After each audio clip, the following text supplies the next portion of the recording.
Accueillons Monsieur Laurent Janin, maître de conférences hors classe en sciences de l'éducation à l'université de Cergy-Pontoise, titulaire de la chaire de recherche sur l'architecture scolaire transition 2, des espaces en transition à la transition des espaces. Je précise à votre attention, Monsieur Janin, que notre mission est composée de 23 sénateurs.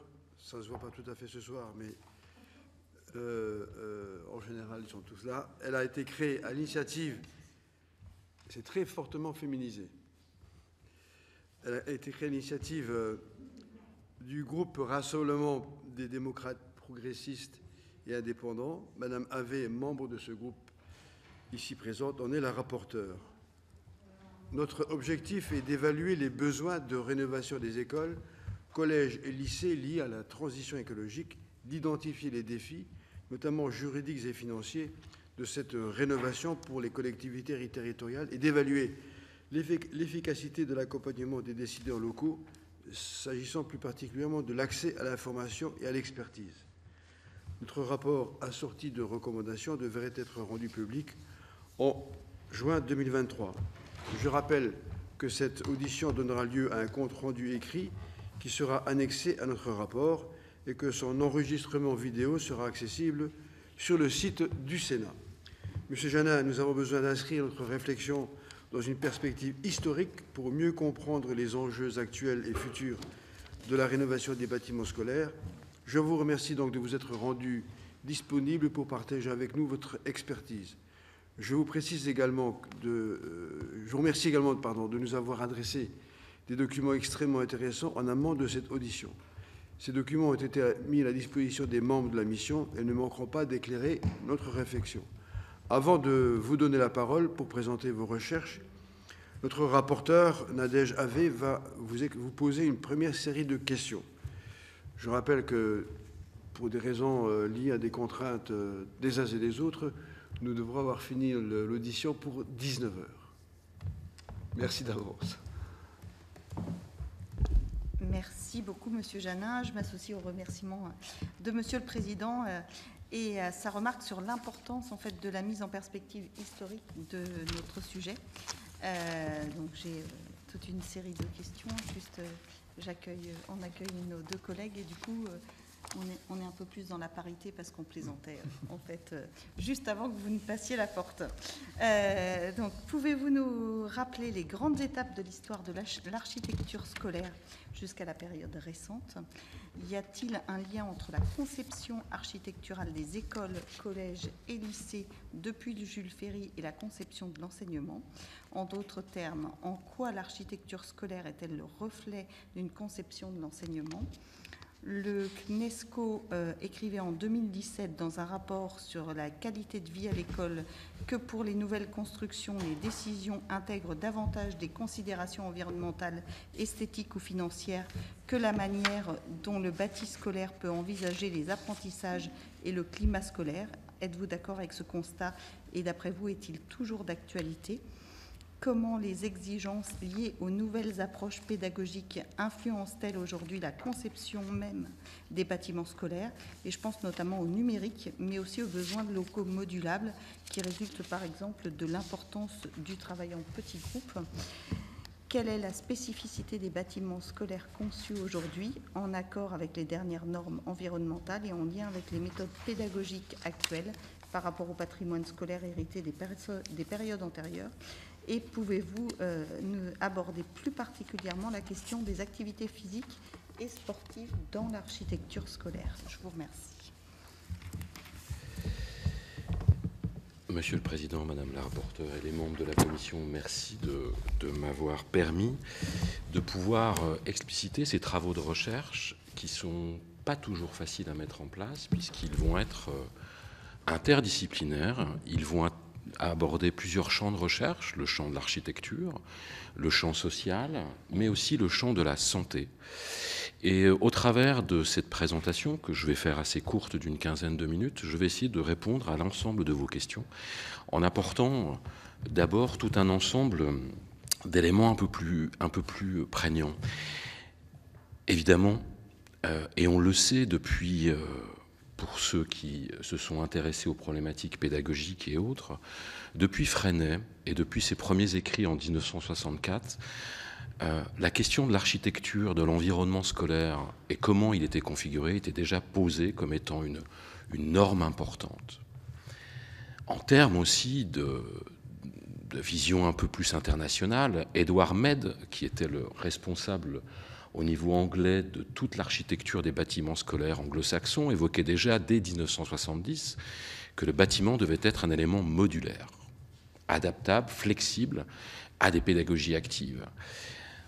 Alors, nous, on n'est pas resté non plus sur notre reste, puisque 1973, dans l'État français, il y a ce qu'on appelle la circulaire d'égout, qui explique que le bâtiment scolaire devra être un bâtiment modulaire, flexible, pour permettre des pédagogies actives, avec la possibilité de pouvoir être en lien avec la nature et l'environnement extérieur de l'école.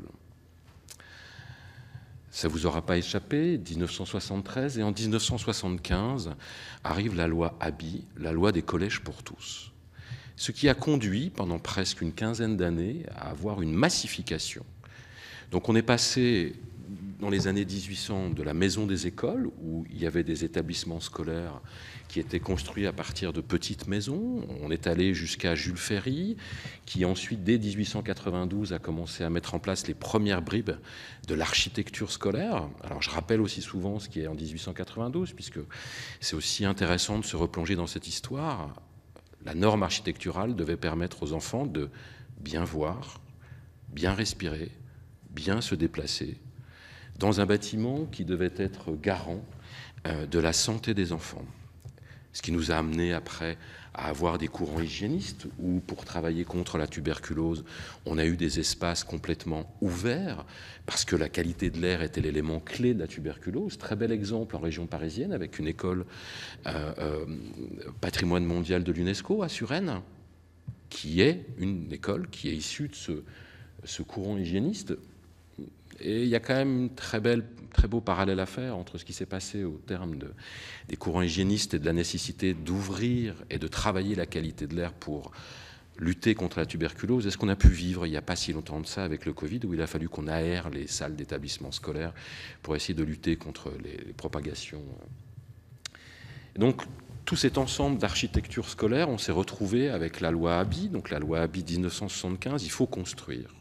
Il faut construire parce que d'un seul coup, il faut accueillir tout le monde.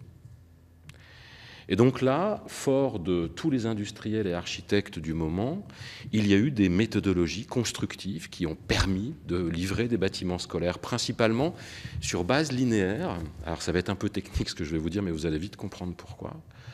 Sur ce qu'on appelle des trames architecturales de 7,20 m, c'est-à-dire que c'est tout des multiples de 7,20 m, les établissements scolaires, les classes, les couloirs.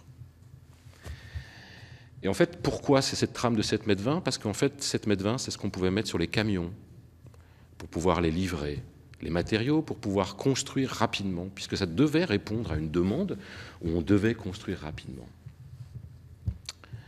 Et donc on se retrouve avec tous ces établissements scolaires qui ont une même trame constructive, donc des salles d'enseignement qui sont sur des bases de facteurs de 7,20 m. Donc on se retrouve avec des salles à 40 et quelques mètres carrés, voire 60 pour les plus onéreux. On se retrouve avec une empreinte foncière qui est maîtrisée souvent dans des bâtiments très linéaires, avec du R+1, R+2, voire R+4 en fonction de la densité. Et donc on se retrouve complètement avec toutes ces structures, et ensuite on arrive aux lois de décentralisation, on arrive à la prise en charge par des collectivités des différents établissements, qui parfois des établissements en désuétude, donc une remise en place assez forte. On voit dans ces années 90 un impact assez fort, c'est-à-dire une prégnance assez importante du geste architectural, témoin d'un passage d'une empreinte forte sur un territoire. C'est-à-dire que, et en plus, ça s'associe beaucoup avec l'évolution des technologies sur les façades. La façade marque. L'établissement scolaire, nouvellement dans les compétences des collectivités, devient un objet aussi de politique locale et marque sur un territoire. Passé 90, on s'approche des années 2000, et là, les années 2000 se voient arriver avec tout un ensemble d'artefacts dans l'aménagement à l'intérieur. On voit poindre le numérique, on voit commencer à poindre des nouvelles pratiques pédagogiques collectives, ces pratiques pédagogiques collectives qui étaient déjà testées dans les années 60 par Freinet. Mais on les voit réapparaître tout simplement parce qu'il commence à avoir des tensions entre l'établissement scolaire, sa surface foncière et ce qui s'y passe à l'intérieur. Et donc, on voit, parce qu'on l'avait déjà initié à partir du programme de M. Debré sur l'informatique pour tous, on voit là dans le numérique peut-être une solution pour pallier à des manques, à des errances qui commencent à arriver à l'école, le fait de devoir plus individualiser le parcours, plus s'occuper individuellement des élèves et pas uniquement de la classe. Le numérique était un objet qui était commandité, qui était vendu dans les années 2000 comme étant quelque chose qui allait permettre d'individualiser. Vous avez pu vous en rendre compte, et on a tous vécu une période Covid, peut-être avec des enfants ou des petits-enfants et autres, et vous avez pu voir que ce n'était pas tout à fait prêt. Alors aujourd'hui, l'intelligence artificielle nous promet cette nouvelle chose. Mais ce qui est intéressant, quand moi j'essaie de faire une synthèse avec mes collègues, il faut savoir que ce champ de l'architecture scolaire est un champ c'est pas qu'il est peu travaillé en fait, c'est qu'on n'est pas beaucoup dans le monde à pouvoir le travailler, parce qu'il faut aborder des problématiques transversaux et il faut surtout accéder au terrain. Et le terrain de l'architecture scolaire n'est pas facile puisqu'il y a des co-responsabilités, des copropriétés des lieux, des habitants, des usages, et donc ça devient assez difficile. Et donc il y a 3 chaires de recherche dans le monde. Il y en a une en Australie qui, elle, va principalement s'occuper des modèles constructifs parce que pilotée par l'État et pilotée par Benjamin Kievland, donc au sein d'écoles d'architecture, donc eux qui vont travailler à 2 grands champs. Le premier, les bâtiments éphémères qu'ils vont devoir construire suite aux migrations climatologiques et les procédés constructifs. La chaire de recherche Scola, au Canada, elle s'occupe principalement des écoles maternelles élémentaires, puisque le Canada en a 30 000 à rénover. Nous, plus humblement, ce qu'on essaye, avec une approche au sein du laboratoire Bonheur et les collaborateurs, c'est de travailler sur principalement les problématiques d'apprentissage et les problématiques de relations sociales au sein des espaces. Et quand avec nos collègues, on compare avec nos collègues portugais, italiens, quand on regarde les programmes, quand on regarde les plans, puisqu'on commence aujourd'hui à avoir avec des systèmes d'information géographique, avec Google Earth et d'autres outils de ce type-là, on commence à pouvoir accéder à une géographie du territoire. Et on commence à regarder, et si je devais juste résumer en un transparent l'héritage aujourd'hui que nous avons, il serait en ces 4 points-là. La première chose, c'est que toujours, au cours de l'histoire, pour des problèmes hygiénistes, pour des problèmes de massification, pour des problèmes sociétals, pour des problématiques avec, dès le premier programme informatique de M. Debré, c'était comment on va être en capacité de former des futurs ingénieurs en informatique. Et donc, il a fallu penser des salles d'informatique. Je ne sais pas si vous vous souvenez de ces histoires, des centres, parfois des salles informatiques qui étaient dans l'école, parfois qui étaient dans un CDI ou un centre extérieur. Et puis après, ça s'est arrêté. Puis maintenant, on est parti sur des classes mobiles depuis le plan numérique François Hollande. Donc, on est toujours arrivé à questionner en fait le bâtiment parce qu'il nous contraint. Et on le sait depuis les travaux d'Abraham Moll ou de Fischer dans les années 70 à 80. On sait, et vous l'avez vécu aussi, et on le vit tous les jours, l'environnement qui est autour de nous contraint. Et les trames constructives et ce qui s'est fait nous a contraints dans notre pratique. Et donc, aujourd'hui, et on le voit avec des travaux de recherche, les premiers travaux de recherche multifactoriels qui ont eu lieu, ils ont eu lieu en 2015 par nos collègues anglais qui ont pu accéder à 27 écoles à Londres et qui ont fait des analyses pour la première fois pluricatégorielles. C'est-à-dire qu'ils ont regardé la qualité de l'air, le confort thermique, le confort acoustique, la mobilité de l'élève. Et ils ont essayé de comparer ça avec des classes témoins et tout l'abattage scientifique. Et en fait, ils ont démontré que ces facteurs environnementaux ont la même prégnance statistique sur les résultats scolaires que la catégorie CSP des parents. C'est-à-dire qu'il y a autant de puissance statistique dans l'environnement dans lequel on met en place l'enseignement et l'apprentissage que l'influence sociétale et l'influence que les parents peuvent avoir dans l'enseignement. Ça permettait de confirmer pour la première fois dans une analyse multifactorielle ce qui se disait depuis les années 70, mais qu'on avait du mal à étudier de manière multifactorielle. Au cours de l'histoire, on s'est toujours trouvé avec des bâtiments scolaires qui étaient ce que moi j'appelle dans une situation en équilibre précaire, parce qu'ils étaient soumis perpétuellement à des tensions, à des attractions. Alors, tension de population, tension de société, tension de loi, tension de rénovation, tension d'urbanisation, et puis attraction. Le numérique a été un attracteur assez fort, on est allé vers le numérique. J'en ai fait pendant 10 ans de la recherche sur le numérique, où mes travaux montraient qu'au-delà de l'expérimentation, le passage à l'échelle ne permettait pas de pouvoir reproduire les résultats qu'on avait démontrés dans des laboratoires, et que ça allait engager d'autres circonstances, et le bâtiment en était un. Depuis les années 60 et depuis Freinet, qu'on enseigne d'ailleurs toujours à l'école normale, à l'UFM, à l'ESP, à l'INSP, donc tous les centres de formation qui forment les enseignants, on met en avant ces pédagogies actives, Freinet, Montessori, Dewey et autres. Mais quand ils font leur bassin d'expérimentation, ce qu'on appelle le bassin de stage, quand ils s'expérimentent pour la première fois, ils sont dans des bâtiments scolaires où ils ne peuvent pas le mettre en place.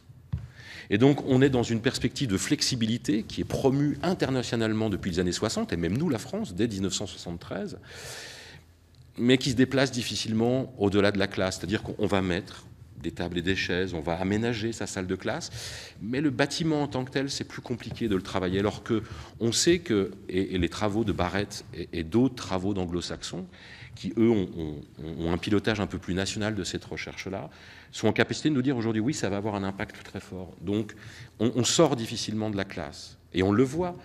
Globalement, vous faites tous les salons d'éducation aujourd'hui, vous avez du mobilier, vous avez des tablettes, vous avez des choses, mais on n'attaque jamais la structure bâtimentaire, la gestion des flux, l'emploi du temps. Alors qu'on sait depuis les travaux 2008 des Écossais, qui ont investi beaucoup dans la transformation de la forme scolaire, on sait que l'emploi du temps va être primordial. Transformer le bâtiment, c'est un nécessaire, mais ce ne sera pas suffisant pour transformer. Et donc on se retrouve, et ça a été beaucoup dans l'intégralité de l'histoire, avec énormément d'acteurs. Là, je pourrais vous faire la liste des acteurs qui interviennent dans le bâtiment scolaire. Rien que les institutionnels, il y en a à peu près 15 corps institutionnels différents, entre les collectivités, l'éducation nationale, les corps des marchés publics, les corps d'État. Je passe les opérateurs aujourd'hui. Si vous regardez, la Banque de territoire a un outil pour travailler sur l'établissement scolaire. Le CEREMA, donc, qui va dépendre du ministère de l'Industrie, a un outil. Vous avez le ministère de l'écologie qui a financé des travaux de recherche pour développer des outils sans centralisation. Ça, c'est une constante depuis le début des années 60. Beaucoup d'initiatives, mais pas de centralisation. Sans se poser la question toujours, mais un bâtiment scolaire dans un territoire, c'est ce qu'on appelle, nous, en recherche, une contextualisation. Le bâtiment scolaire, qui peut avoir des caractéristiques identiques architecturales, dans un village de montagne, n'aura pas du tout la même habitation, la même occupation que le bâtiment scolaire qui aura les mêmes caractéristiques physiques en ville. Et donc cette contextualisation, voire ce qu'on appelle, nous, en recherche, la contextualité, c'est-à-dire comment on va discuter, comment on va travailler dans le bâtiment scolaire, comment on va enseigner, comment on va travailler avec les parents, ça c'est rarement pris aussi en charge. Alors de plus en plus dans les collèges, on parle de café des parents. On essaye de faire rentrer des parents dans l'établissement, mais ça s'arrête souvent à une salle qui est en proximité du hall d'entrée, et ça va s'arrêter là. Donc on se retrouve vraiment avec quelque chose de très permanent au fil du temps. Et des pratiques qui restent encore très contemporaines. C'est-à-dire que si vous listez, par exemple, je vais vous donner un exemple, la Banque des territoires, en 2017, a ouvert pour les collectivités un prêt flash pour rénover, en termes de transition écologique, leurs bâtiments scolaires. Aucune information sur le site de qui en a bénéficié, comment, quoi, sur quel objectif, comment. La BEI, la Banque européenne d'investissement, qui s'associe avec la Caisse des dépôts sur des actions de ce type-là, aussi finance. On ne sait pas comment, pourquoi. Donc il y a tout un ensemble d'actions chez les opérateurs d'État, chez aussi les collectivités, avec des exemples absolument fabuleux. Moi j'ai la chance de pouvoir rencontrer des collectivités et des rectorats qui travaillent main dans la main sur l'Académie de Reims, sur l'Académie de Lyon, sur l'Académie d'Amiens, sur l'Académie de Paris, avec des très grandes difficultés, parce que comment chercher les outils législatifs, les outils financiers, les outils pédagogiques, les outils... Et on le voit bien, puisque sous l'impulsion de François Hollande et son plan numérique, et sous la direction Najat Vallaud-Belkacem, a été lancée une réflexion sur l'architecture scolaire, qui a débouché aujourd'hui plusieurs années à avoir des outils de l'éducation nationale, qui s'appelle Archiclass, et à avoir aussi une cellule bâti scolaire au niveau du ministère. Des avancées, mais pas de centralisation. Ça, c'est une constante. Et quand on fait le point à l'international, cette fois-ci, quand on regarde avec nos collègues et qu'on se dit mais qu'est-ce que va être le bâtiment de demain, en fait, on retrouve ces trois grands pôles. Le premier pôle, c'est qu'aujourd'hui, un bâtiment scolaire va être soumis à d'énormes cycles. Alors, je m'explique là-dessus parce que c'est peut-être pas facile.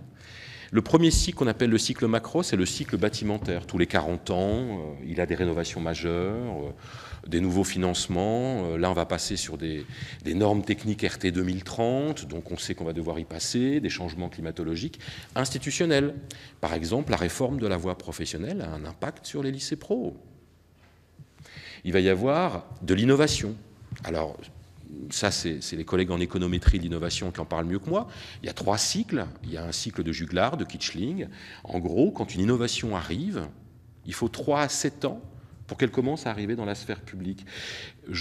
Souvent, je rappelle cet exemple. En 2016, un des groupes scolaires les plus innovants, qui était le pôle Murau, a été inauguré par Najat Vallaud-Belkacem. Pour construire ce bâtiment scolaire, il a presque fallu 6 ans à 7 ans de réflexion pour la collectivité, l'État et le rectorat.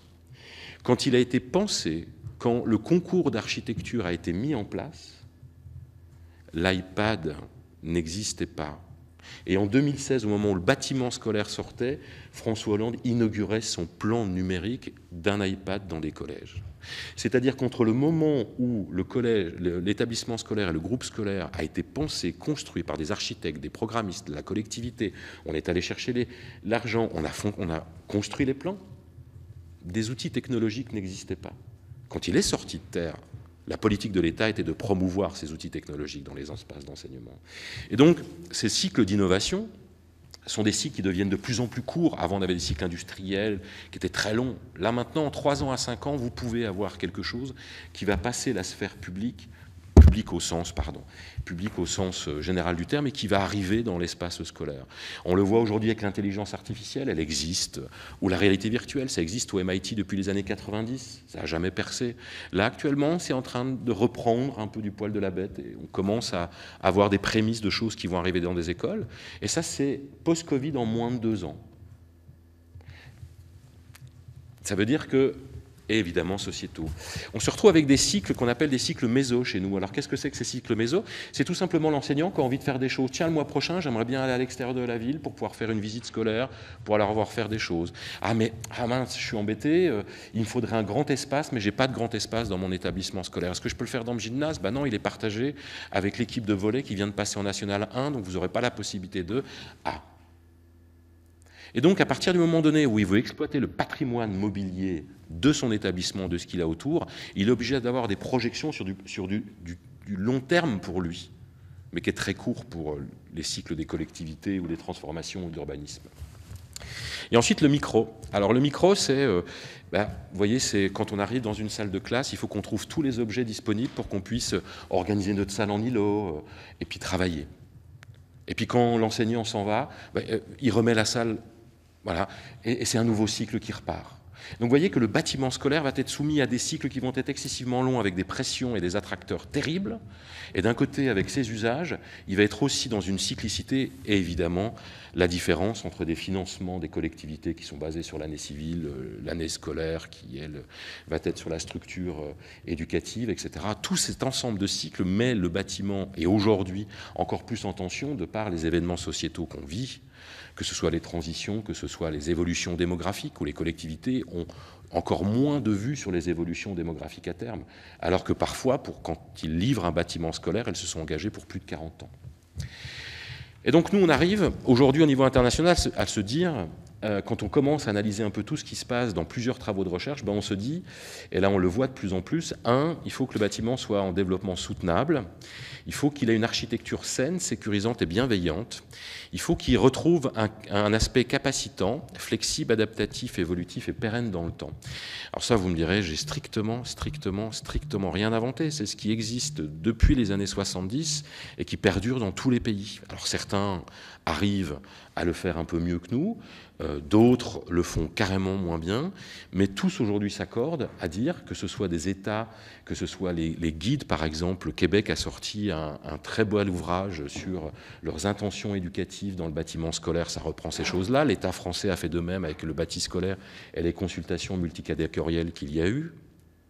Moi, j'aimerais juste qu'on puisse ajouter des problématiques physiologiques un peu plus fortes. Par exemple, la qualité de l'air. C'est bête à vous dire, mais un air confiné qui a beaucoup de CO2, et on l'a vu un peu avec le Covid, vous vous souvenez, il faut aérer, dès qu'il y a 1200 ppm, il faut ouvrir pour pas que le Covid se circule. En fait, dès qu'on dépasse 1200 ppm, vous perdez 10% de vos capacités cognitives à résoudre des tâches complexes. Dès que vous êtes au-dessus de 1400 ppm, il y a un phénomène physiologique qui se passe dans votre sang, c'est ce qu'on appelle l'acidose, et qui va faire que vous pouvez avoir des troubles. Les troubles, ils sont simples, c'est mal de tête, anxiété, un peu d'excitation sur la table, sur la chaise.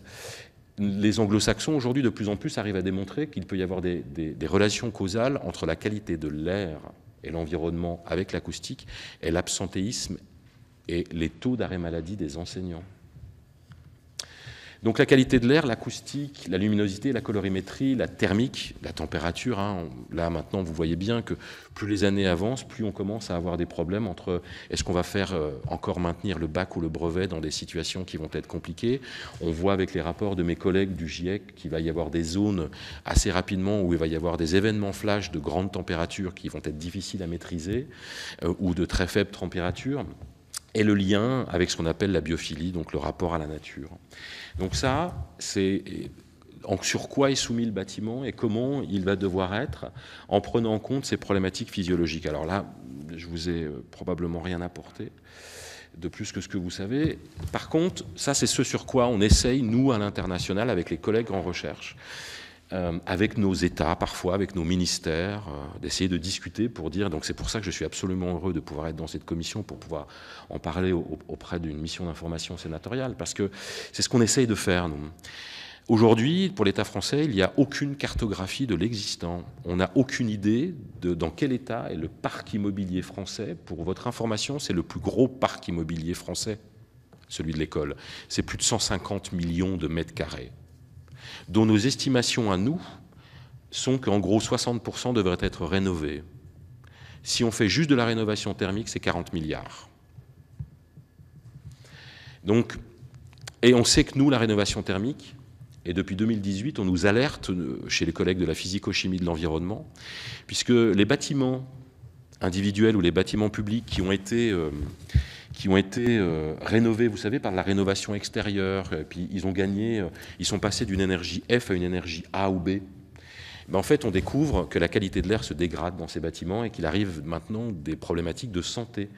Tout simplement parce que le vieux bâtiment qui n'avait pas de double fenêtre avait une ventilation naturelle qui permettait que le CO2 ne dépasse pas 800 à 810 en moyenne, et que dans les nouveaux bâtiments intégralement rénovés ou nouvellement construits, si la VMC a quelques difficultés, on atteint un minimum de 1200 ppm dès le matin. Et donc on sait, nous, que ça va poser des problèmes. Enfin, les collègues médecins savent qu'à partir de 1400 ppm, ça pose des problèmes. Donc on n'a pas de cartographie de l'existant, de ce qu'on appelle les conditions scolaires. On le voit avec ce qui s'est passé au lycée de Ney-sous-Bois. Est-ce qu'il y a encore des fils électriques, du chauffage? Est-ce qu'il y a des difficultés fonctionnelles du bâtiment? Ou est-ce qu'il y a des conditions sociales de dégradation? Est-ce qu'il y a des conditions... On n'a pas de cartographie.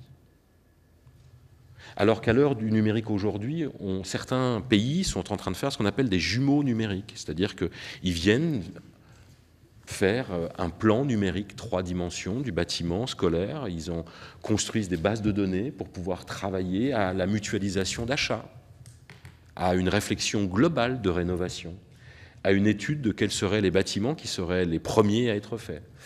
Nous, aujourd'hui, on n'a pas ces outils-là, et pour le moment, la décentralisation et le fait que chaque plan, puisque depuis le plan Vigipirate, normalement, chaque plan devrait être numérisé dans les collectivités pour permettre aux forces de l'ordre, s'il y a intrusion, de pouvoir faire des simulations d'opérations.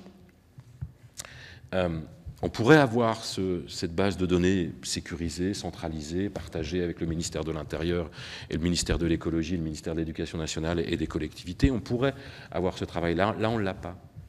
Une centralisation des initiatives, une capitalisation, un partage des impacts. Aujourd'hui, on le voit bien que on se retrouve très facilement sur une volonté de performance énergétique. C'est pour ça que je me suis permis une petite fantaisie dans l'entête de mon PowerPoint, c'est que j'ai mis une virgule après transition écologique et j'ai mis des transitions, parce qu'il n'y a pas que celle-ci. Et en fait, on est souvent vers une recherche d'une performance technique, de diminuer. Si vous regardez tous les marchés globaux de performance, qui parfois les collectivités travaillent avec, on voit souvent que c'est moins 26% de consommation de chauffage, moins 14% de consommation d'eau. Par exemple, il n'y a rien sur l'air. Rien. Et puis, quand un bâtiment est rénové, puisqu'il y en a eu plein qui ont été rénovés, il y en a plein qui ont été travaillés. En fait, il n'y a aucune évaluation d'impact, malgré parfois des financements d'État. Je rappelle l'article 4 de l'accord de Paris sur les évolutions climatologiques, qui normalement fait que l'État, sur fonds publics, quand il travaille à l'évolution du climat et l'évolution, devrait mettre ces données d'évaluation d'impact en open data pour les citoyens, pour que les citoyens puissent s'emparer de cette problématique. Nous, en recherche, ce serait également absolument intéressant. Mais ce n'est pas fait non plus, alors que c'est fait en Belgique, par exemple, mais ce n'est pas fait chez nous. Il y a des programmes européens qui partagent aujourd'hui des données sur la qualité de l'air et la qualité environnementale des établissements scolaires. Ce programme s'appelle Clean Air School. Vous avez à peu près tous les pays européens, sauf la France. Donc, une capitalisation et un partage des impacts, puisque là, aujourd'hui, l'ensemble des acteurs que j'ai mis rapidement, les grands États, collectivités, opérateurs, recherche industrielle et professionnelle, travaillent quelque part tous dans le même sens, mais aujourd'hui, c'est très difficile de pouvoir aller chercher de l'information et de pouvoir la concaténer et la comprendre. Il y a aussi une problématique à travailler qui est le cadre de l'action publique. Alors, la gouvernance, ça, moi je ne suis pas spécialiste, mais je me dis qu'il va y avoir un énorme chantier, puisqu'on n'aura pas l'argent de nos ambitions, il va devoir avoir un travail entre État, collectivité, éducation nationale, qui à mon avis va devoir être fort, en termes de gouvernance, en termes de pilotage après opérationnel derrière. On le voit sur des plans Marseille, on le voit sur d'autres plans internes plus globaux, où on commence à mettre en place des groupements d'intérêt public qui se partagent des responsabilités. Les financements, on voit que sur des marchés globaux de performance, et on voit au niveau européen, il y a des programmes comme Energy Sprong, par exemple. C'est-à-dire que la collectivité s'engage à rénover énergétiquement le bâtiment, la banque prête, et en fait l'industriel est payé uniquement sur les 30% d'économie d'énergie qu'il va réaliser. Donc il est obligé de s'engager à les faire. Il est obligé de les faire. Donc voilà des nouvelles modalités de financement, des nouvelles modalités, mais surtout ce qui manque aujourd'hui, c'est les problématiques d'évaluation. Est-ce qu'avoir rénové thermiquement le bâtiment, alors oui, on va peut-être accéder à des nouvelles performances énergétiques, mais est-ce que pour autant, on est toujours arrivé à avoir des choses qui permettent à ce que l'élève apprenne mieux, est-ce que sa santé ne soit pas atteinte? Par exemple, l'Allemagne attaque aujourd'hui des programmes d'architecture scolaire où la mise en avant est la santé. Et pour terminer, les 3 derniers points, c'est une échelle significative, c'est-à-dire qu'il y a énormément d'expérimentation, très peu documentée en France, mais on n'est jamais passé à l'échelle pour voir si les impacts étaient significatifs, aussi bien au niveau de l'environnement qu'au niveau des investissements, qu'au niveau des impacts pour le bien-être et l'apprentissage. On se retrouve à vraiment se poser la question de est-ce que c'est toujours une école comme on la connaît aujourd'hui? Puisque typiquement, on voit aujourd'hui des expérimentations qui sont menées, je pense par exemple à Helsinki, où vous avez un établissement scolaire qui n'a pas de mur, mais qui exploite l'intégralité des espaces qui sont disponibles dans la ville. Parce qu'il y a énormément d'espaces qui étaient libres. Et donc, les élèves se promènent, ont des intercours de 8 minutes où ils se promènent dans la ville, d'une salle de théâtre où ils ont eu cours de français en amphithéâtre, en allant dans une entreprise chimique où ils font un cours de chimie. On voit des nouveaux modèles apparaître de ce type-là parce que la surdensité dans certaines villes ne permet plus de construire non plus. Donc, comment on réexploite? Donc il y a la problématique d'un modèle matériel, voire immatériel, sans mur, physique, mais aussi virtuel, ouvert et résilient. Et ensuite, ce qui est le plus flagrant aujourd'hui au niveau international, c'est comment tous les États vont être en capacité de franchir ce que l'Europe promeut et valorise depuis longtemps, ce qu'on appelle avec le concept One Health, c'est une école promotrice de santé. Vous l'avez entendu parfois avec la cantine qui va retravailler différemment, mais en fait on se rend compte, nous, que s'il n'y a pas les éléments que j'expliquais tout à l'heure sur les impacts physiologiques et homéostasiques des corps, la qualité de l'air, la mobilité, le déplacement, etc., ça va avoir peu d'impact. Et donc aujourd'hui on voit poindre des pays étrangers, voire européens, qui commencent à mettre des grandes approches et des grands axes d'une école promotrice de santé en appui de ce que nous, on a essayé de quantifier et d'appeler les EDS, donc des environnements dynamiques sains, où on peut bouger, où on peut se déplacer, et où la question de l'enseignement n'est pas uniquement circoncis à la question de la classe. Parce que jusqu'à aujourd'hui, on n'a jamais re-questionné la classe. On fait toujours cours dans la classe et on fait des évolutions et on fait des innovations, toujours en conservant le système classe, alors que chez nos collègues étrangers, aujourd'hui, commencent à se poser de la question, est-ce que la classe du 19e siècle est encore la classe et la structure pédagogique du 21e siècle? Et ça a un impact sur le bâtiment. Parce que dans les cloisons, je vais être très technique, la dernière minute, par exemple, dans les cloisons des bâtiments qui sont livrés dans certains pays, il n'y a plus d'éléments actifs, il n'y a plus d'électricité, il n'y a plus d'eau, il n'y a plus de gaz. Tout simplement pour qu'on puisse la bouger, cette cloison. Donc les éléments actifs deviennent dans les façades, dans les plafonds, dans les sols, comme les hôpitaux qui sont nouvellement livrés, comme les industries qui sont nouvellement livrées. Et c'est pour ça que cette capitalisation pourrait aussi intéresser, parce que si vous prenez le discours que je viens de vous tenir et vous invitez un collègue de l'AP-HP qui est en charge du nouveau bâtiment de la Boissière à Paris, vous allez voir que vous enlevez parcours de santé et vous mettez parcours élèves, vous enlevez hôpitaux, vous mettez école, on a presque les mêmes discours. Nous, l'hôpital de demain et l'école de demain va avoir des grandes similitudes sur sa construction architecturale.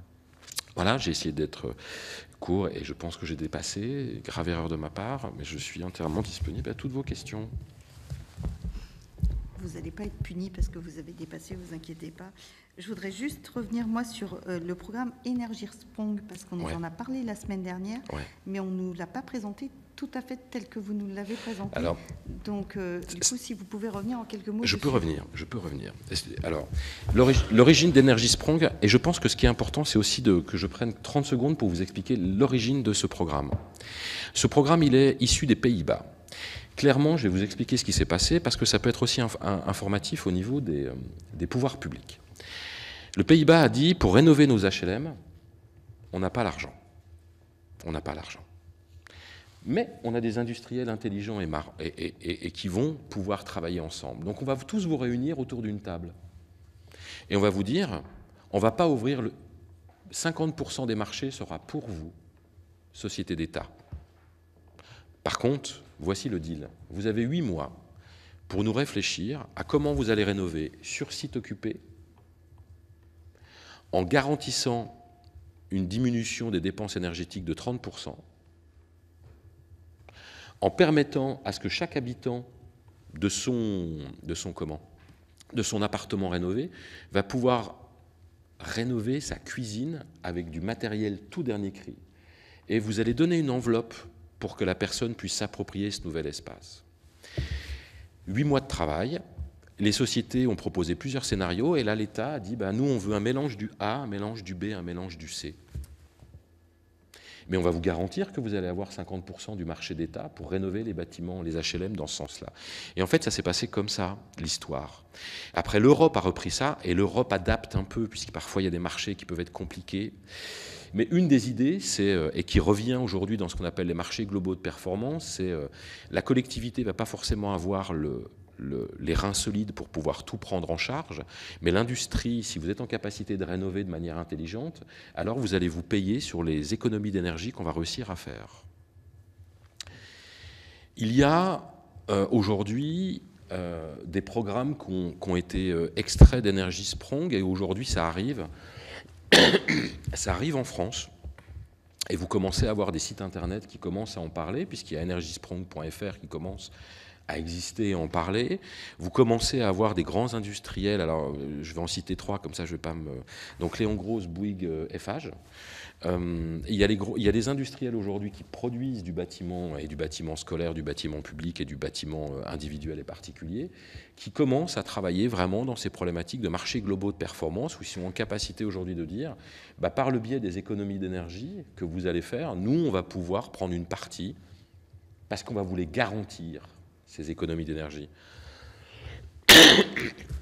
Donc, nous, on voit, alors je ne suis pas spécialiste de ces éléments-là, mais ce que nous, on voit apparaître, c'est des nouvelles modalités de partenariat privé-public dans des contrats de maintenance, d'exploitation et de financement qui voient arriver en Europe, mais pas que en Europe. Je pense qu'il doit y avoir des financements, par exemple, d'établissements scolaires français par des collectivités qui sont passés ou qui commencent à passer par des dispositifs de ce type-là. Merci de la précision. Pas de souci. Merci. Y a-t-il des questions? Je vous en prie. Je ne sais pas si j'ose me lancer.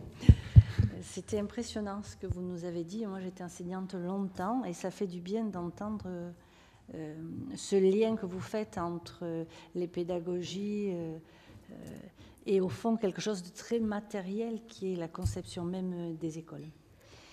Ceci dit, vous avez parlé beaucoup de la qualité de l'air et à la commission culture sur les bâtiments patrimoniaux et les rénovations énergétiques. On s'est beaucoup interrogé justement sur les diagnostics qui existent et qui sont faits, qui ne tiennent pas compte de ce bâti ancien et qui préconisent parfois qu'on isole par l'extérieur en massacrant les façades, en justement ne tenant pas compte de cette respiration. Donc, est-ce qu'il ne faudra pas travailler en premier lieu vraiment sur des diagnostics, parce qu'on tient compte, on est obligé de tenir compte de ces diagnostics et donc d'avoir une rénovation qui, au fond, va contre le bâti ancien. Et vous venez de m'expliquer que ça va même contre les enfants qui sont entre les murs, puisqu'il n'y a pas cette circulation qui peut se faire parfois.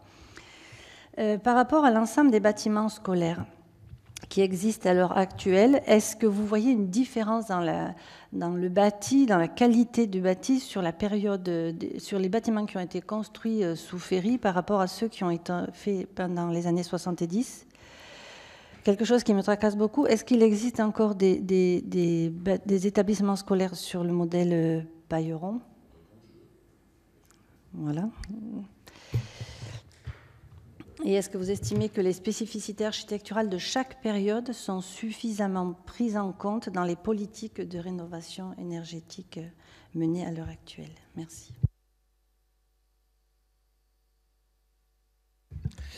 Alors, je vais répondre aux 3 grandes questions que vous avez posées. J'ai focalisé et j'ai donné un exemple de la qualité de l'air, mais il n'y a pas que ça, en fait. Dans le petit dossier complémentaire que je vous ai donné, il y a aussi des problématiques sur la luminance, les degrés de lumière, qui sont absolument importants. On le voit par exemple, l'arrivée des grands écrans, des tableaux blancs interactifs et des choses ont vu apparaître les rideaux. Parce que la qualité d'une ampoule de vidéoprojecteur ne sera pas capable à 90 degrés de pouvoir supporter un soleil rasant ou un soleil levant. Et donc on se retrouve, nous, à mesurer ce qu'on appelle de la luminance, c'est-à-dire qu'il y a une lumière proche du tableau.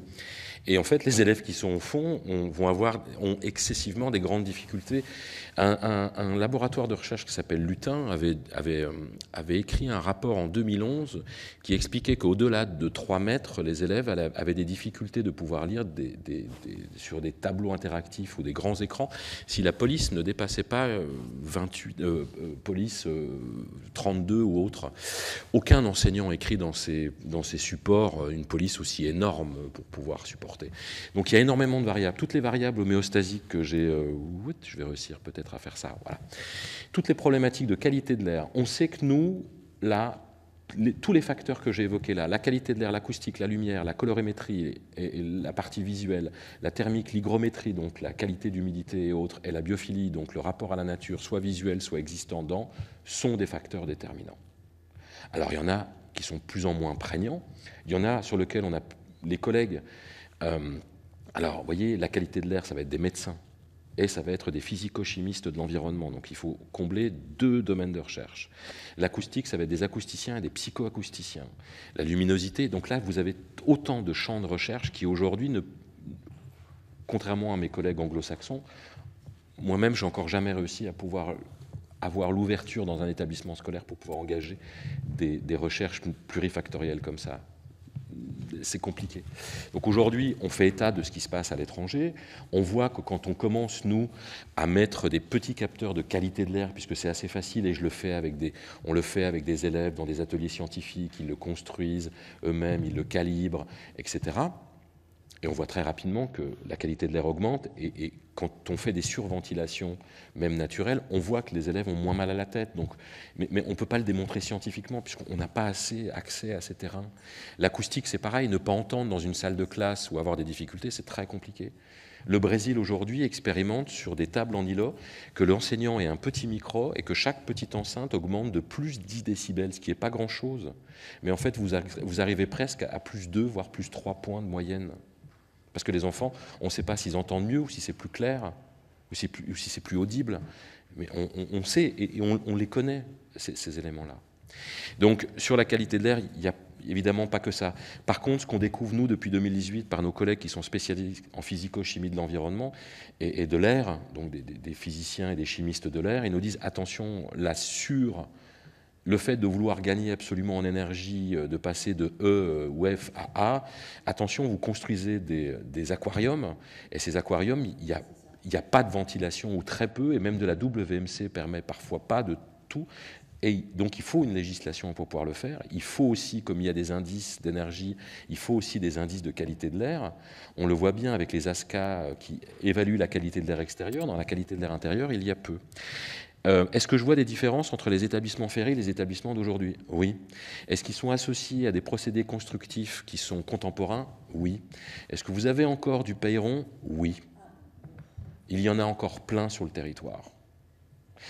Quand on fait, nous, nos travaux de recherche, sur les 150 millions de mètres carrés, on estime aujourd'hui que pour remettre aux normes, pour enlever les paillerons, pour retravailler à des carences fonctionnelles, il y a plus de 60% du parc à rénover.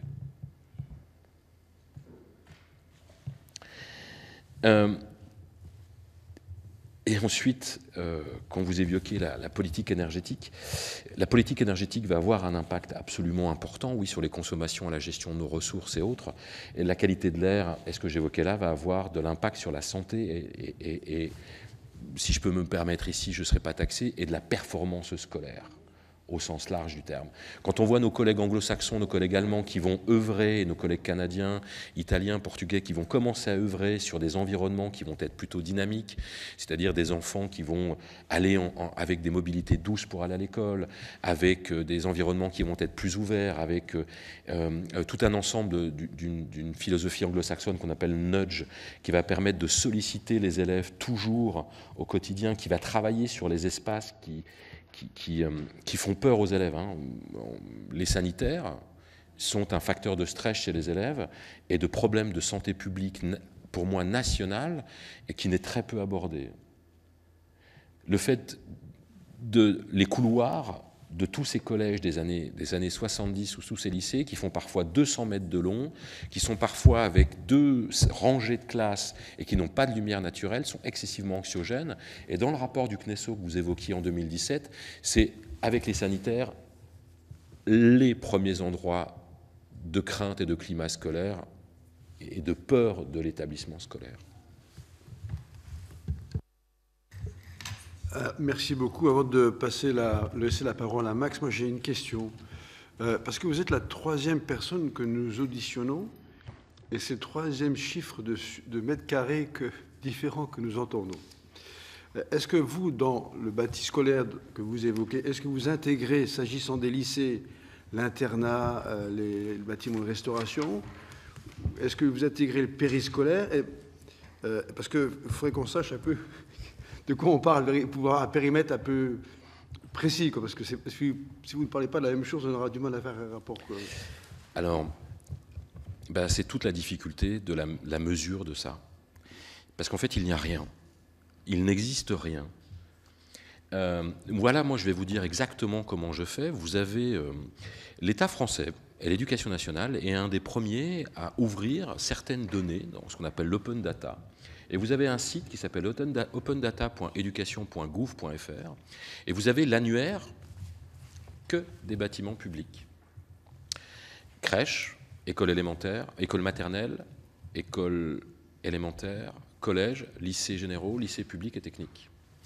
Et vous avez là la coordonnée GPS.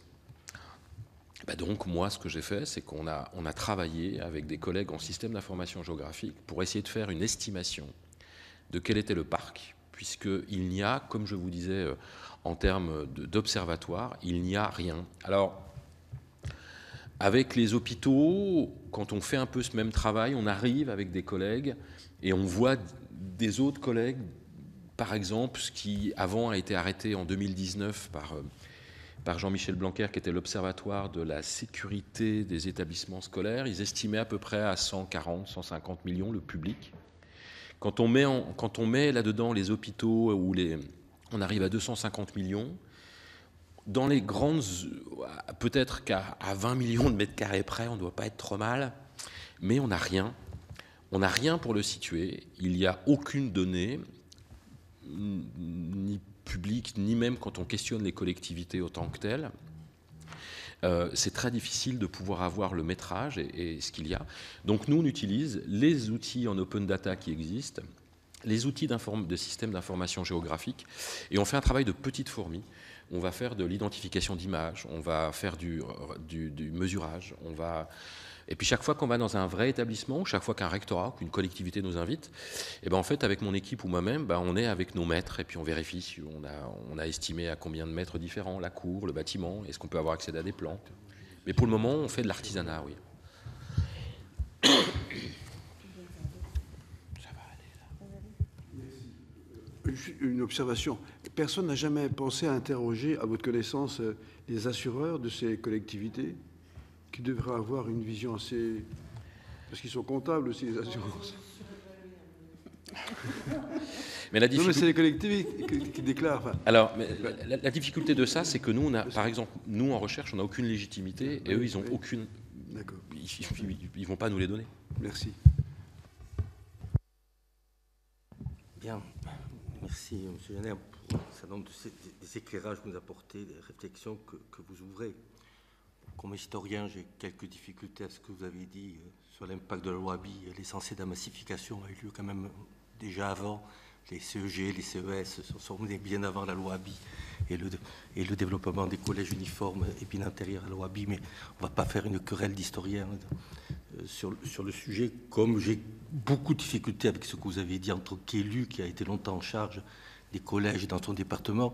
Vous avez parlé de multifinanceurs, j'eusse aimé les connaître, parce que moi, mon conseil général, puis départemental, il s'est payé la totalité, 100% des financements concernant la rénovation, la construction de nouveaux collèges, qui est beaucoup de financeurs pour les études, je n'en doute pas, mais quand il s'agit de rénover, de construire, les communes peuvent aller chercher éventuellement des fonds d'État à travers la DETR, mais pour les conseils généraux et pour les conseils régionaux, c'est 100% de financement de la collectivité.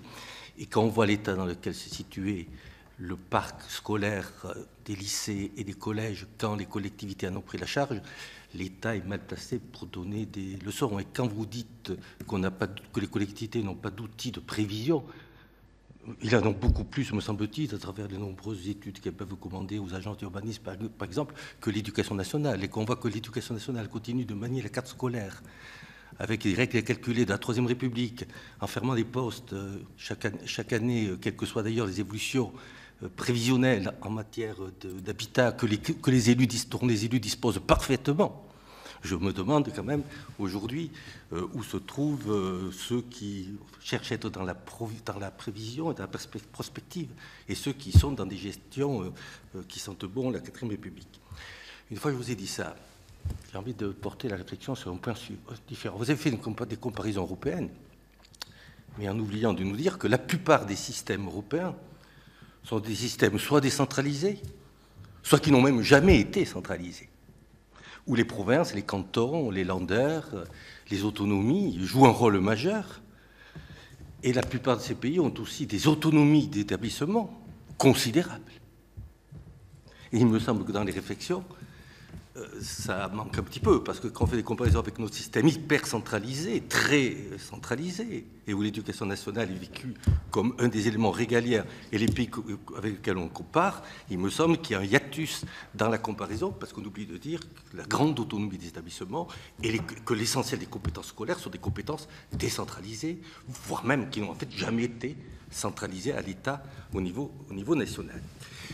Moi, ce que je pense, ce que vous venez de nous dire, interroge beaucoup. Le numérique l'a déjà fait. Les pédagogies de plus en plus diversifiées, le temps est loin, malgré notre régime jacobin, où le chef de l'État pouvait regarder sa montre et dire qu'à la même heure, dans tous les lycées de France, le même enseignement était produit de la même manière. Dieu merci, nous n'en sommes plus là, malgré la lourdeur de notre jacobinisme. Mais dans en effet, les pédagogies sont de plus en plus différenciées. Le numérique est venu aussi bousculer profondément cela. Et le travail que nous allons devoir faire sur la transition énergétique et écologique et qui nous préoccupe aujourd'hui va encore bousculer tout cela. Donc moi, je me demande si le partage de la loi de 1982 est encore d'actualité. Si ce partage aux collectivités, l'hôtellerie et la restauration et l'immobilier, et à l'État, la pédagogie, ça fonctionne encore. Parce que tout acte, comme vous l'avez très bien dit, tout acte immobilier est un acte pédagogique. Et tout équipement numérique est un acte pédagogique. Alors quand on avait une pédagogie unique, vous pouvez en effet fixer la taille des salles de classe. Ça ne fonctionne plus. Le pédagogique vient tout bousculer. J'équipe, donc je fais de la pédagogie. Et si j'entre en effet dans des concepts de transition écologique, je participe à la pédagogie. Donc je pense que c'est notre loi de 1982 qui est profondément interrogé. Ce partage qui fonctionnait peut-être encore en 1982, fonctionne-t-il encore? Comme on n'ira pas vers la décentralisation, je ne rêve pas de la pédagogie dans notre pays profondément jacobin, on sera le dernier pays d'Europe, d'ailleurs, à ne pas le faire. Eh bien, il faut quand même construire des bases d'un dialogue. Et je pense que les travaux que nous aurons à faire, c'est de voir comment on dialogue entre ceux qui paient et ceux qui, par nature, auraient tellement envie de faire des normes dans tous les sens pour les imposer à ceux qui paient. Et je sais que rue de Grenelle, il y a une envie qui démange de faire de la norme. Donc il faut trouver le bon équilibre et le bon dialogue. Moi, j'ai souvent dit au recteur, comme responsable des collèges dans mon département, mais dites-nous ce que vous souhaitez en termes de pédagogie numérique. À ce moment-là, c'était le grand flou. Donc je pense qu'il y a un vrai dialogue en re-questionnant le rôle de chacun, mais en arrêtant d'être dans une situation, nous fixons la norme et tu payes, parce que ça, on connaît, et ça marque bien la décentralisation depuis 40 ans dans ce pays.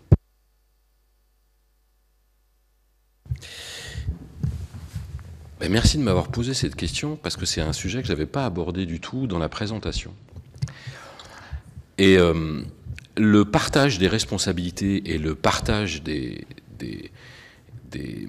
tâches et de ce qui incombe est un sujet absolument essentiel, et on le voit se frotter aujourd'hui de façon très difficile entre ceux qui habitent le lieu et ceux qui payent les factures du lieu, si je le résume ainsi.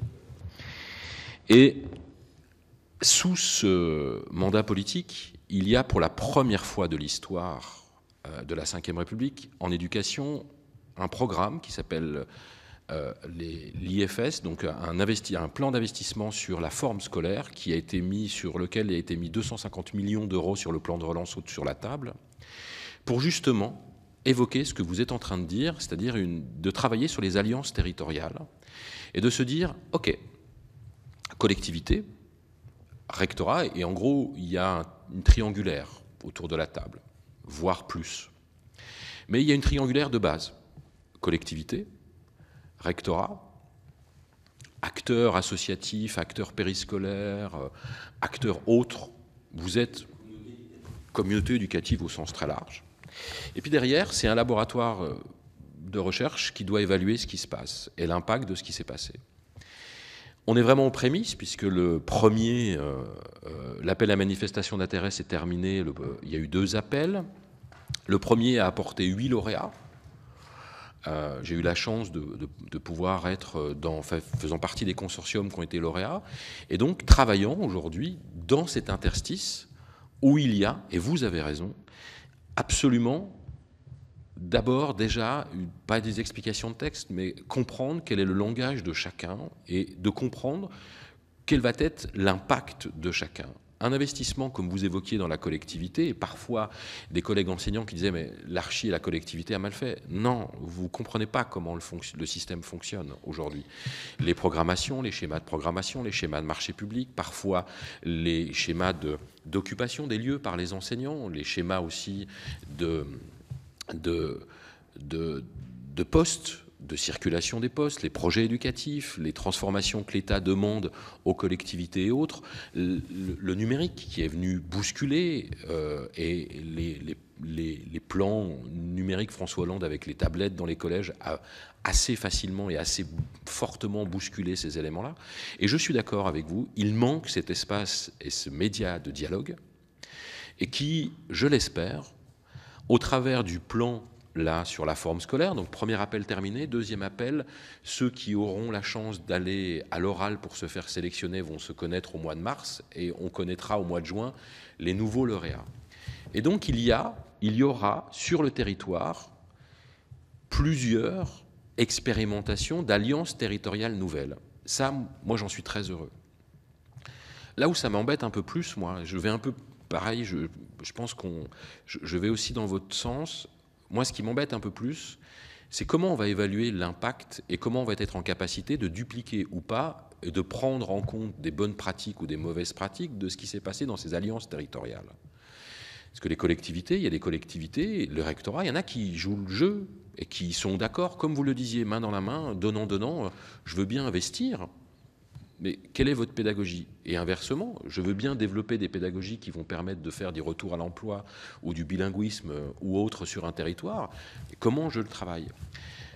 On le voit, cette question a été bouleversée ensuite par le Covid, ce qui a permis d'ouvrir plus rapidement, piloté par France 2030. Et donc je pense que ça va être très intéressant de pouvoir observer, voire même dans la commission, questionner les collectivités territoriales qui se sont engagées dans ces programmes sur la forme scolaire, pourquoi ils y sont allés, comment ils y sont allés, puisque là, ça fait partie de l'ADN de ce programme d'être dans le dialogue, de la répartition, de responsabilité et d'action.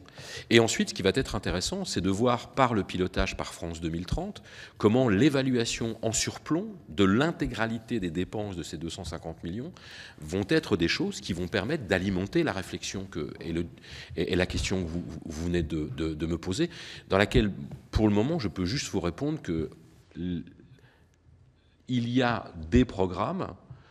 Je pourrais vous en donner la liste et elle est officielle à l'Éducation nationale et sur le site de France 2030. Il y a déjà 7 lauréats du premier. Les prochains seront connus, je pense, au mois de juin. Et je pense que c'est ce travail-là qu'il va falloir regarder à la loupe pour pouvoir apporter des éléments de réponse, parce que ça, c'est pas ma spécialité dans les rapports État-collectivité. Moi, ce qui m'intéresse de voir, c'est est-ce que, une fois ce nouveau rapport installé et une transformation effective avec tout le monde d'accord, est-ce que ça va réellement avoir un impact sur les apprentissages et les éléments de performance scolaire?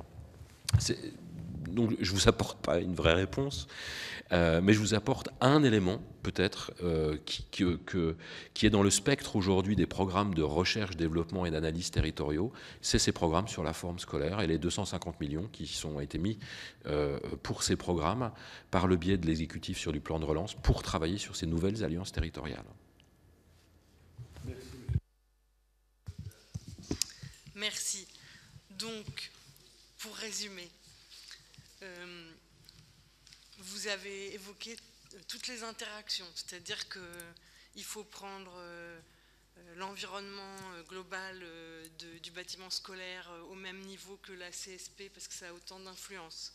Il faut prendre en compte les volontés pédagogiques, enfin je ne vous refais pas, je le ferai surtout moins bien que vous ne l'avez fait, le panorama que vous nous avez décrit, tout en répondant aux circulaires ou aux décrets ministériels qui demandent aux collectivités plus exactement, d'avoir rénové et d'avoir investi 40 milliards d'ici 2030, c'est-à-dire demain matin, pour diminuer de 40% les émissions de gaz à effet de serre et de 60% pour 2050, c'est-à-dire après demain matin, alors que nous n'avons même pas de cartographie de l'existant. C'est ça la réalité.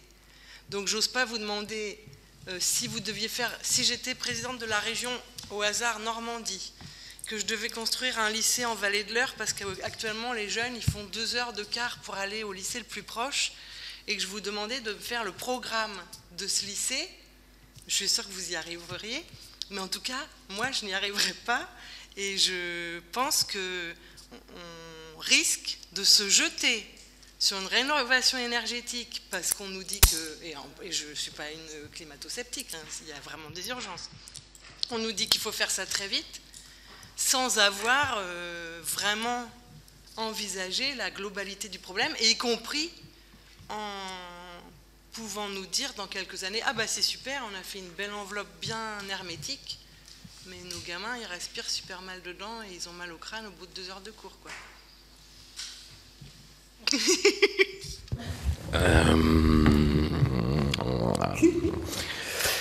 Donc en fait,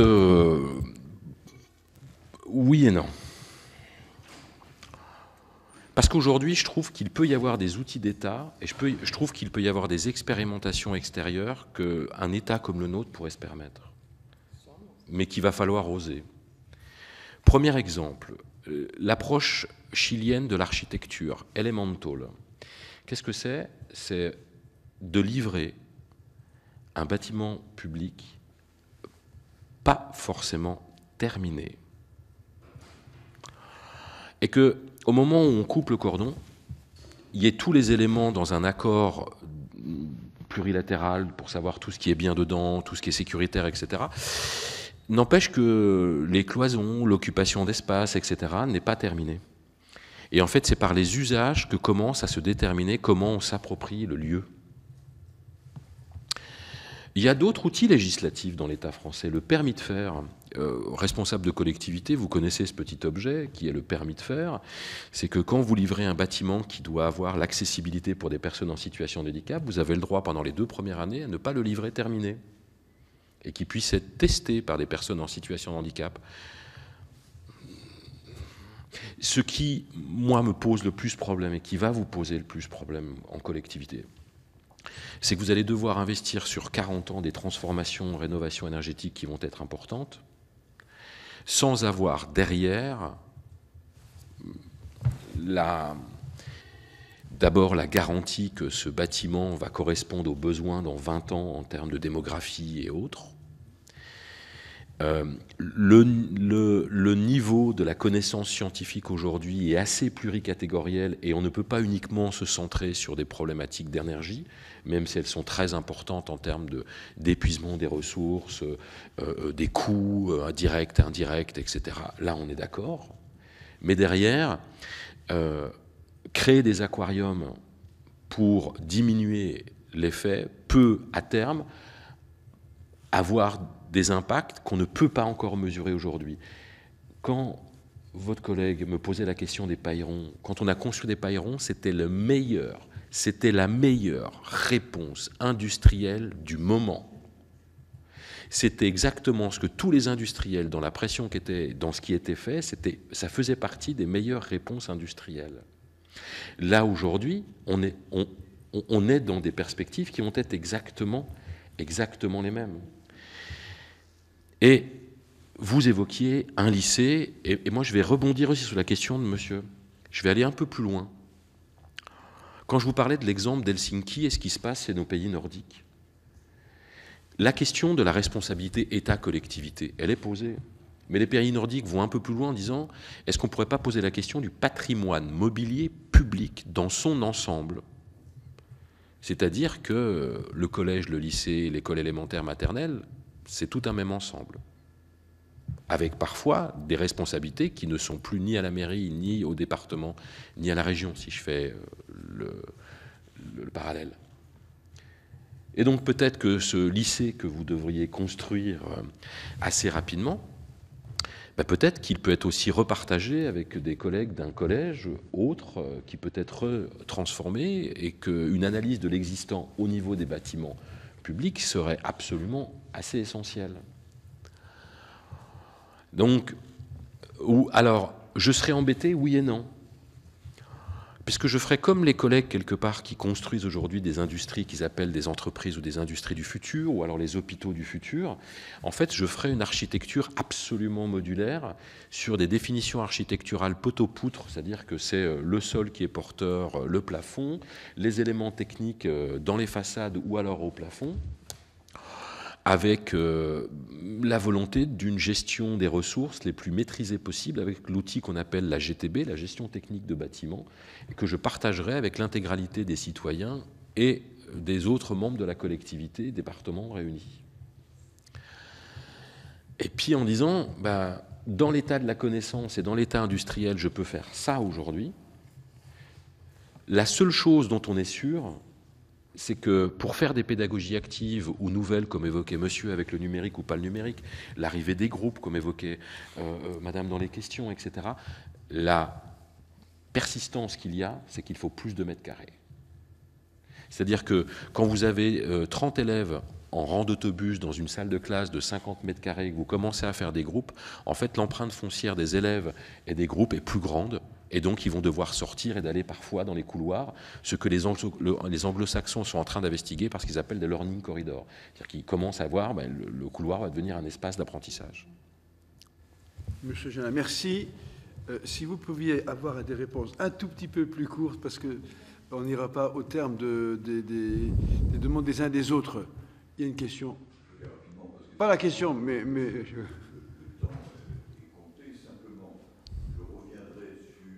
la dichotomie qui est l'effet de la décentralisation entre l'éducation nationale, donc l'État et les collectivités, qui, à tous les niveaux, pose de très gros problèmes. On l'a vu au moment du Covid, tu le disais tout à l'heure, on a de très gros problèmes. Il y a incontestablement, de la part de l'État, la volonté de continuer à gérer ces établissements, mais comme il a seulement les services de l'éducation et que la collectivité a les services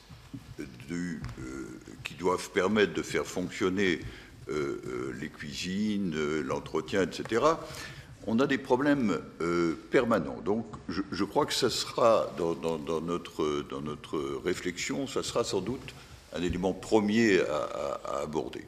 Ensuite, sur l'état de ce qui doit être refait. Je prends l'exemple de mon département, il y a 36 collèges publics, il y a une dizaine de collèges privés, mais on pourra en discuter à un autre moment. Mais sur le collège public, il y a des bâtiments qui n'ont aucune homogénéité, c'est-à-dire qu'on a des bâtiments qu'on a repris, soit sur d'anciennes écoles, soit comme chez moi, sur ce qu'était autrefois l'école normale d'instituteurs, et il n'y a aucune homogénéité. Et là, je me pose la question, est-ce qu'à un moment donné, pour arriver, pour pouvoir répondre au pari qui nous est donné, est-ce qu'il ne faut pas faire plus autre chose que de reprendre l'existant ou même de construire du neuf, mais de façon différente sur chaque endroit? Est-ce qu'il n'y a pas un système modulaire qui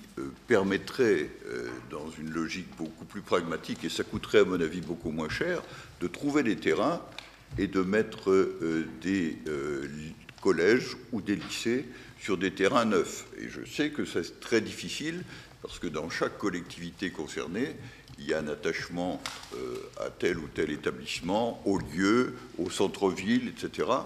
Et donc, je dis qu'on a là un pari qui me paraît, aujourd'hui, au moment où je vous parle, très difficile à réaliser. Alors, la réponse va être excessivement courte, cette fois-ci. Parce que l'empreinte et l'analyse de l'empreinte foncière territoriale dans une perspective de patrimoine immobilier tel que vous l'évoquiez, oui, moi je suis partant. Je peux venir dans votre département, et parce que ça fait partie des pistes de réflexion que nous avons, nous, en recherche, pour pouvoir, peut-être harmoniser, peut-être plus performer, peut-être réfléchir à d'autres typologies d'usage. Parce que derrière, ça va être ça aussi. Un bâtiment scolaire qui peut être ouvert 200 jours à l'année va poser des questions dans des empreintes foncières sous tension, dans des densités absolument fortes. Là, l'expérimentation de Helsinki, où du jour au lendemain, vous devez fermer un lycée de 2000 élèves et que vous n'avez pas de place. Vous n'avez pas de place pour pouvoir en construire. Il faut pouvoir, et vous ne pouvez pas les reloger dans d'autres établissements scolaires. Donc, il faut repenser. Les migrations climatologiques que mes collègues australiens vivent, où d'un seul coup, ils se retrouvent avec des migrations de population en 5-7 ans, et qu'il va falloir accueillir. Et puis, ils me disent, mais Laurent, peut-être que dans 15 ans, ces personnes-là seront parties. Et donc, qu'est-ce que je fais de mon bâtiment? Des collègues de conseil départemental de La Rochelle ou des Landes avec qui je discutais me disaient, Laurent, on vient plus à la retraite dans La Rochelle et les Landes, on fait moins de bébés, donc j'ai une difficulté pour les collèges. Il y a beaucoup de vieux à La Rochelle, mais il y a de l'argent. Pardon. Et donc, les collègues me disaient, Laurent, est-ce qu'on peut imaginer des éléments modulaires, comme vous évoquiez, pour pouvoir répondre à des éléments de transition démographique sur des périodes laquelle, donc on commence à réfléchir avec eux et on voit que des périodes de 7 à 10 ans sont des périodes qui peuvent avoir une certaine cohérence, en associant le patrimoine immobilier sur le terrain, mais c'est des choses, vous voyez... Vous avez raison, moi je n'ai pas arrivé au collège à Roulet, mais il y a aussi la sectorisation qui est un outil. Ah oui, on est d'accord, mais c'est pour ça que...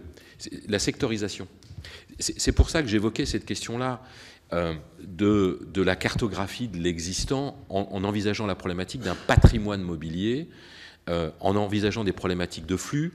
On voit bien qu'aujourd'hui, la RT 2030 va dire attention, tous les bâtiments publics qui sont à moins de 700 mètres d'un axe routier fort de pollution extérieure va devoir avoir peut-être du triple vitrage et des choses de ce type-là. Dans les zones à forte densité, le triple vitrage, on ne va pas le mettre à tous les établissements scolaires, parce que là, ça va devenir... Donc là, moi, bien sûr que je vais dans ce sens-là. Et au contraire, moi, ce qui m'intéresse dans mes programmes de recherche, c'est justement ce lien entre le bâti qui existe et que vous, collectivités, par le biais de l'éducation nationale, je l'espère, un jour, va pouvoir être dans ces éléments de réflexion forte. Et je pense que le programme sur la forme scolaire va être un élément pour alimenter vos réflexions. Mais pour le rapport de juin, ce sera loin d'être terminé, mais au moins certaines collectivités à inviter pour voir ce travail-là. Ça, je pense que ça va être essentiel. La problématique, moi, si j'évoquais des grandes problématiques, c'est la problématique de la rénovation de la construction qui va être absolument à se poser la question comment on rénove et comment on retransforme des choses existantes. Est-ce qu'on rénove ou est-ce qu'on construit ? Est-ce qu'on rénove ou est-ce qu'on rase? Là-dessus, je suis d'accord avec vous. La question des modèles constructifs nouveaux et du déplacement parfois d'établissements scolaires, plus peut-être en périphérie avec un nouveau système de transport scolaire, on le voit nous aussi arriver. C'est-à-dire on voit arriver toutes ces questions-là. C'est des questions que dans le dialogue entre État, collectivité et rectorat, parce que je mets État, financeur, enfin collectivité, rectorat, je mets quelque part ce triangle-là, va devoir être fait en prenant en compte peut-être des petites choses qu'aujourd'hui la recherche, on a réussi à démontrer avec des éléments, des petites sonnettes d'alerte et sur lesquelles on peut travailler ensemble.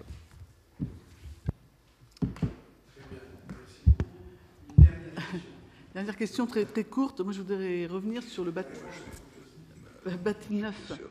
J'ai construit, il y a de ça en 2017, en tant que maire, j'ai construit une cantine scolaire entièrement en bois, isolation paille.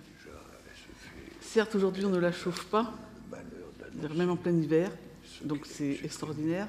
Sauf qu'elle est tellement bien isolée qu'il a fallu justement que je fasse se mettre une récupération d'air pour que ça puisse, surtout l'été. L'hiver encore ça va, mais l'été c'était intenable. Donc moi, je me pose cette question-là. On paye quand même des architectes. Normalement, ils sont là pour nous conseiller. Généralement, on leur fait confiance. Donc je trouve quand même assez curieux qu'il n'ait pas pensé qu'il fallait mettre un récupérateur d'air, justement pour faire circuler l'air, puisque la cantine est tellement bien isolée. Je vous dis, moi, aujourd'hui, je ne la chauffe pas, cette cantine. En plein hiver, c'est extraordinaire. En plus, ça, avec des matériaux, je dirais, nobles, la paille, le bois. Voilà, donc c'est extraordinaire. J'avais tous les maires du coin qui venaient la visiter. Sauf qu'aujourd'hui, je leur dis, attention, si vous construisez avec ce genre de matériaux, faites attention qu'il y ait une bonne circulation d'air, parce que, en effet, vous l'avez souligné, ça peut être aussi un problème. Voilà. Donc, je voulais juste savoir, là-dedans, les architectes, quelles responsabilités ils ont.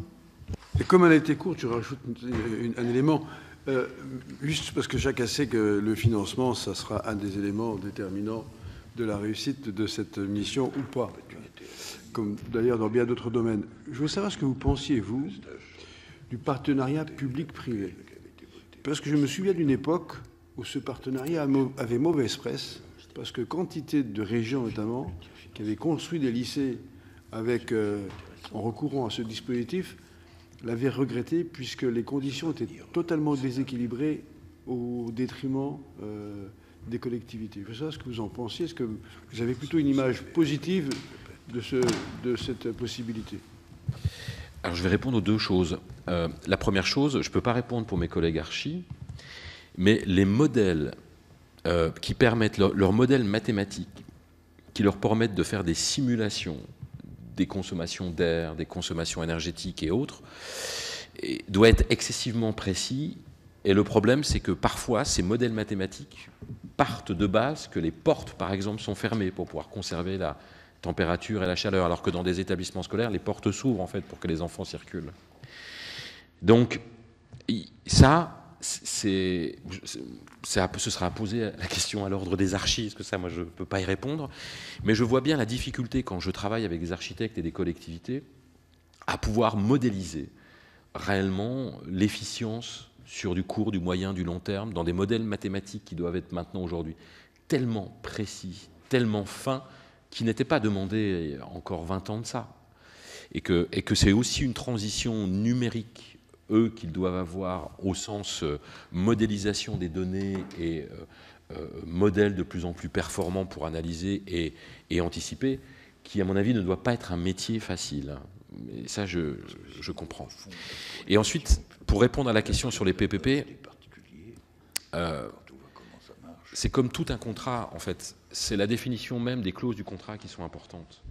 Et dans les PPP qui ont pu être passés il y a des années, et un des exemples est le plus flagrant sur le ministère de la Défense, je crois, où le PPP était un peu fou, je crois aujourd'hui que les industriels revoient aussi leurs problématiques de PPP par le biais de marchés globaux de performance, qui sont justement des approches qui pourraient permettre de refaire des problématiques privées-publiques. Et de toute manière, enfin, moi en tant que citoyen, averti sur ces questions-là, je ne sais pas comment se financera par l'État en tant que tel, l'État au sens très large du terme, aux collectivités compris, toutes les transformations et la gestion des transitions qui vont être à venir. Donc, va passer obligatoirement une problématique de marché public, et je le vois bien dans, par exemple, si vous prenez le document de l'OPESC de novembre 2022 sur les rénovations énergétiques, il dit clairement qu'il faut modifier les marchés publics, par exemple, parce que ça va être difficilement tenable pour les collectivités, oui.